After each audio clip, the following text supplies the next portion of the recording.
Guys, അപ്പോൾ നമ്മൾ ഇന്ന് നോക്കാൻ പോകുന്നത് ഗപ്പിക്ക് എന്തൊക്കെ ഫുഡ് കൊടുക്കാം അതാണ്. അപ്പം നമുക്ക് നേരെ വീട്ടിലേക്ക് കടക്കാം. അപ്പോൾ പലർക്കുമുള്ള സംശയമാണ് നമ്മൾ ഏതൊക്കെ ഫുഡ് ഗപ്പിക്ക് കഴിക്കാനായിട്ട് കൊടുക്കും എന്നുള്ളതാണ്.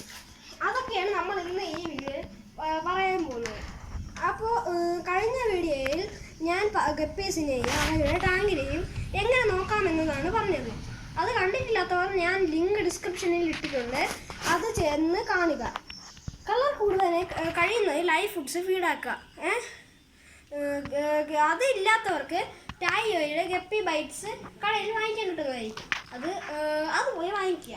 ഞാൻ അതാണ് എൻ്റെ ഗപ്പിക്ക് കൊടുക്കുന്നത്. ഞാൻ ഗപ്പിക്ക് ഫുഡ് വീട്ടിലുണ്ടാക്കാറുണ്ട് കേട്ടോ. അത് എങ്ങനെ ഉണ്ടാക്കുന്നതെന്ന് അടുത്ത വീഡിയോയിൽ കാണിക്കും. ഇപ്പോൾ പറയാം.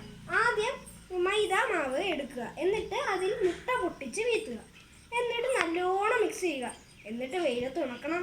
Guppy food ready. അപ്പോൾ ഇന്നത്തെ വീഡിയോ ഇത്രയേ ഉള്ളൂ ഗായ്സ്. അപ്പോൾ എല്ലാവർക്കും ബൈ.